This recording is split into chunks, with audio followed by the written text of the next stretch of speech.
For some seafood products, particularly raw fish, refrigeration is the only barrier to growth and toxin production by Clostridium botulinum. Unless the seafood is in packaging that's permeable to oxygen, FDA recommends processors place a time temperature indicator, or TTI, on the package to show consumers that proper temperature controls were in place from the time the product was packaged to the time the consumer or end user opens the package.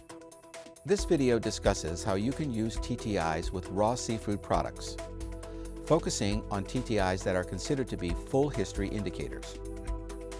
Full history TTIs respond to time temperature exposures continuously across a broad range of temperatures. FDA doesn't recommend reliance on TTIs that are considered partial history indicators because they only respond when a specified temperature is reached or exceeded. Partial history indicators don't account for all the time the product spends outside the target storage temperature and are of limited value for controlling Clostridium botulinum.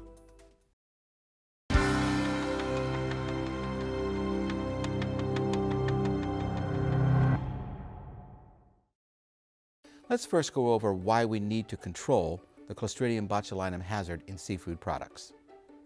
Clostridium botulinum, or C-bot, is a naturally occurring spore-forming bacterium that grows best in the absence of oxygen. There are various types found in most soils and in fresh or salt water and their sediments. It's also commonly found in fish, especially in the gut and on the gills. C-bot forms botulinum toxin, which is the most powerful natural toxin known to man and causes botulism. The toxin inhibits muscle contraction and, if left untreated, may cause respiratory paralysis and even death. Botulism occurs when the food containing the toxin is ingested. Initial symptoms may include fatigue, blurred vision, and difficulty swallowing. While the incidence of botulism is low, the disease is severe with 5 to 10% mortality rates in cases that go untreated. In its vegetative state, C-bot is killed easily by heat, but its spores are heat resistant and can withstand long periods of exposure to high temperatures. Clostridium botulinum produces a highly toxic neurotoxin. The FDA Fish and Fishery Products Hazards and Controls Guidance categorizes strains of Clostridium botulinum into 2 different groups. The first group is proteolytic and includes strains of type A and proteolytic types B and F. These produce spores that are extremely heat resistant, but they only grow at temperatures above 50 degrees Fahrenheit. Proteolytic means they degrade proteins when they grow, spoiling the product and making it look and smell bad. This group is most commonly associated with botulism outbreaks in canned foods due to improper preservation in both commercial and homemade foods. The other group is non-proteolytic and is comprised of strains like type E and non-proteolytic types B and F. This group produces spores that are less heat resistant, but they can grow at temperatures as low as 38 degrees F. Growth below 38 degrees hasn't been documented. The non-proteolytic forms don't degrade proteins, so a product may look and smell normal even if it's toxic. The non-proteolytic types are associated with smoked, salted, uneviscerated, and dried fish. The bottom line is, refrigeration works well to control strains like type A, but not without additional precautions for strains like type E. Because temperature strongly affects the growth and toxin production in both of these groups, 2 primary strategies based upon temperature can be used to control its formation. These involve either freezing the product or maintaining product temperatures below 38 degrees F. We'll discuss control of the hazard later, but first, let's turn our attention to how the hazard is created during packaging.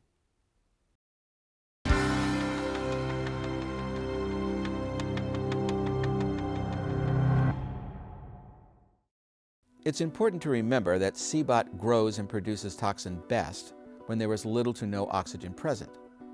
So if products are packaged so that oxygen surrounds or permeates the food, you won't have to control for it. Oxygen-permeable packaging allows spoilage organisms to grow and spoil the food before toxin can be formed.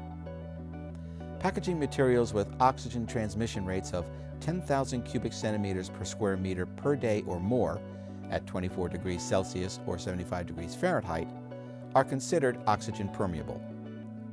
These transmission rates allow enough oxygen to reach the product, so aerobic spoilage bacteria will spoil it before botulinum toxin forms. As long as oxygen permeable packaging material is used, and there isn't some other condition of the food limiting oxygen penetration throughout the food, botulinum toxin isn't considered a likely hazard. However, if a refrigerated product is packaged in a way that reduces the amount of oxygen in contact with it, then growth of aerobic spoilage bacteria will be slowed and botulinum toxin may form before the product spoils. The product may not show any outward signs of spoilage, but could contain deadly toxin. Let's take a look at some packaging methods which may limit the amount of oxygen in contact with the food.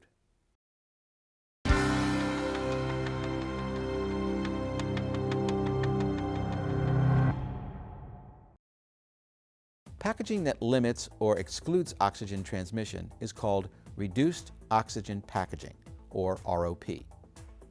Examples include vacuum packaging, packaging in hermetically sealed containers such as double-seamed cans, glass jars with sealed lids, and heat-sealed plastic containers.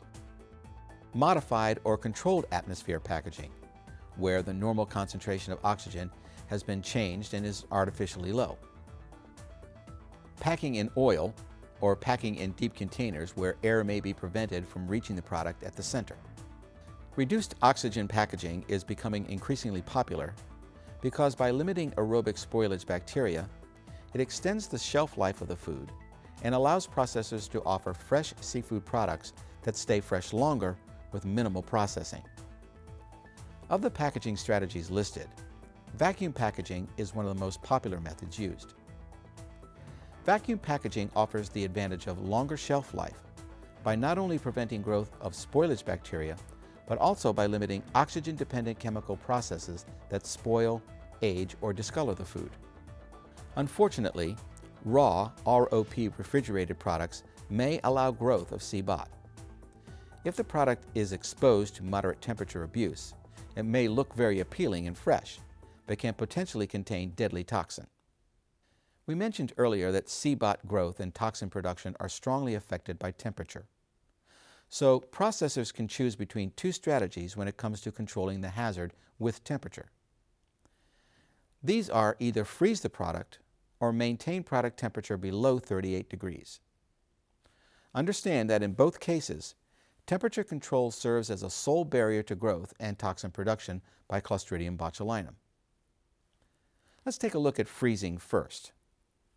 If you intend to market a frozen ROP fishery product, it's recommended that you freeze the product immediately after processing and store the product frozen at the processing facility and during distribution.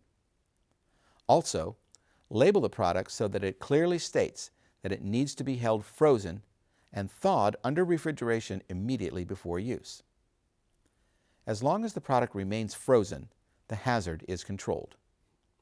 If refrigeration temperatures are used to control the hazard, then FDA recommends the product be stored and shipped below 38 degrees Fahrenheit. Remember that CBOT growth hasn't been documented below 38 degrees. If the storage and distribution temperatures for ROP products is below 38 degrees, then we recommend placing a TTI on the package to alert the consumer when the product has been exposed to an unsafe combination of time and temperature.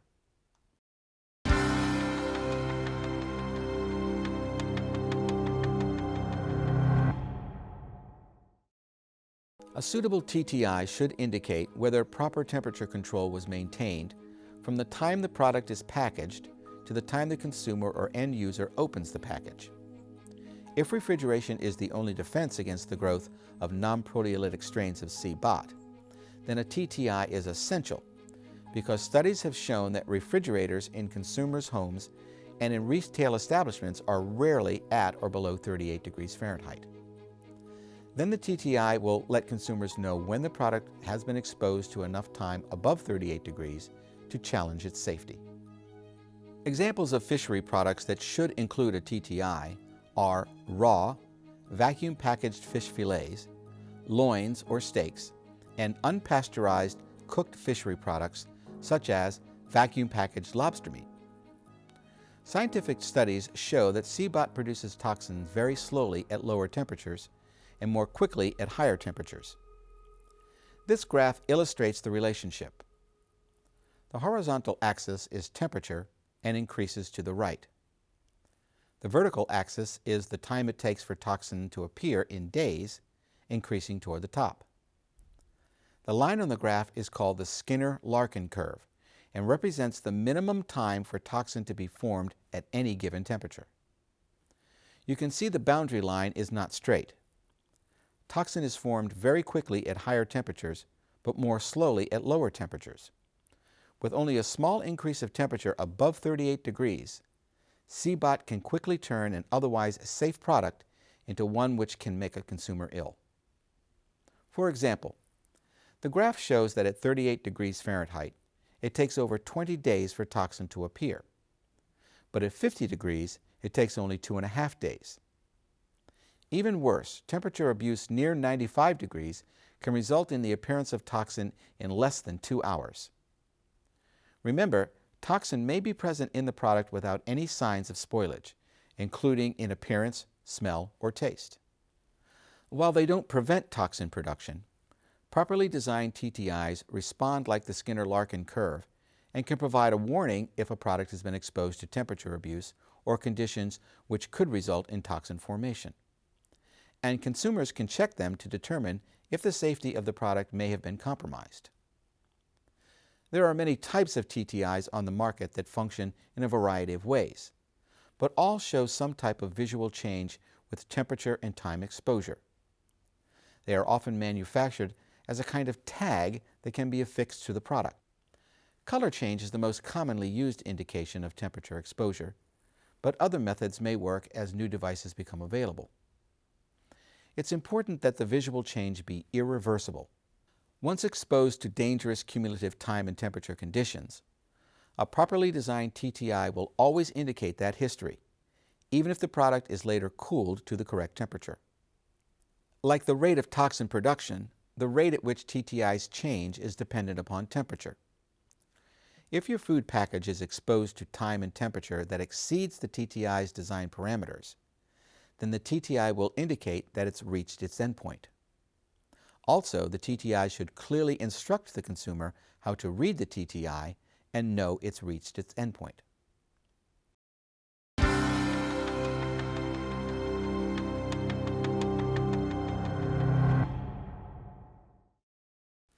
Now let's review how to ensure the TTI functions correctly with refrigerated ROP seafood products.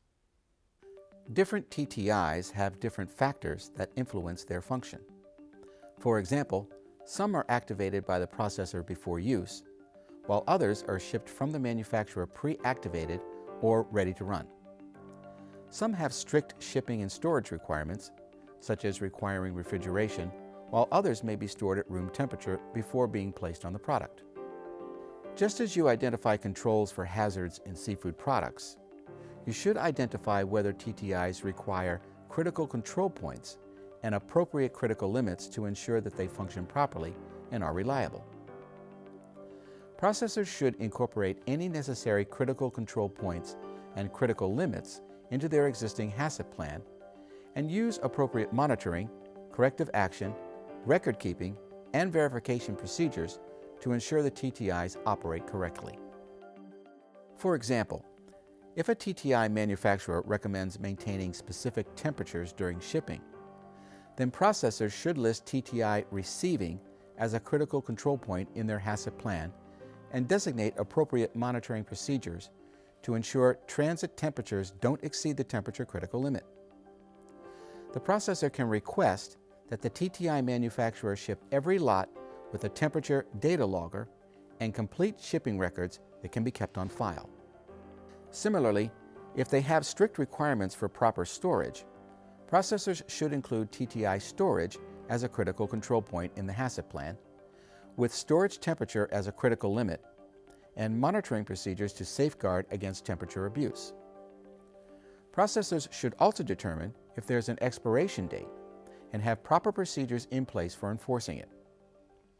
Whether protecting the TTIs during shipping and storage, or protecting against other hazards that may cause them to fail, proper monitoring, record keeping, corrective action steps, and verification steps are essential to ensure that they will operate correctly. Not all TTIs have these or similar limitations. In those cases, processors may determine that critical control points aren't required and that no further action is necessary to ensure accurate performance. In all cases, processors should make sure they operate correctly by using a challenge test to check the function of each lot upon receipt. A challenge test involves activating a small number of TTIs, exposing them to room temperature, and comparing their responses against those predicted by the manufacturer. Processors may also perform a challenge test at other temperatures besides room temperature. In addition, processors should determine if their TTIs have restrictions or limitations that would make them unsuitable in their processing environment. For example, some won't function correctly if they are exposed to excessive heat, dry ice, chemicals, or light. Processors should be aware of any such limitations and safeguard against accidental exposure to any agent or condition that may impair proper function. The best time to affix a TTI to the product is immediately after creating the reduced oxygen conditions that allow growth and toxin production to occur. For example, when vacuum packaging fish fillets, the best time to apply the TTI would be immediately after sealing the package. Make sure each one is properly activated and securely attached to the package. Upon application, processors should comply with all product storage recommendations and abide by all precautions prescribed by the manufacturer to ensure the TTIs perform as designed. If activation is required, processors should institute steps to ensure proper activation and include these in their HACCP plan. And, as with shipping and storage, if specific activation procedures are required, we recommend processors establish monitoring, record keeping, corrective actions, and verification procedures to ensure the consumer or end user gets a fully functional TTI. Processor records, which may include shipping records, storage records, and records of expiration dates, should show that these conditions have been met. It may be difficult to determine if the right TTIs have been selected for the products. If processors have questions about whether it's the right one for their products, they should contact the manufacturer. Work closely with the manufacturer to ensure their TTIs adequately predict toxin formation and that they're using the devices correctly. Processors should obtain data from the manufacturer documenting that the devices provide adequate warning of toxin production. This data should compare the TTI's performance to the Skinner-Larkin curve we saw earlier, which predicts toxin production under various time and temperature exposures. In all cases, the TTIs selected should provide a margin of safety for the consumer. That is, they should reach their endpoint before toxin production is possible at proper storage and shipping temperatures up to and including moderate abuse temperatures. In addition, if there's a limited shelf life for the TTI, then its shelf life also serves as the safety shelf life of the product. In other words, the overall product safety shelf life is dictated by the TTI shelf life, even when the quality shelf life of the product may be many more days or weeks. Use of a TTI on consumer packages is not a substitute for ensuring the product is transported, shipped, or stored at the appropriate temperature, or for the monitoring required under the seafood HACCP regulation. Processors should view temperature as the control, not the TTI. Ensuring that the recommended temperature control of below 38 degrees Fahrenheit is met also requires a continuous temperature record or icing the product. So even with a TTI on the product, processors still need continuous temperature monitoring in the form of a digital time temperature data logger or recording thermometer, or visual observation of the adequacy of ice or other cooling medium during transport and storage.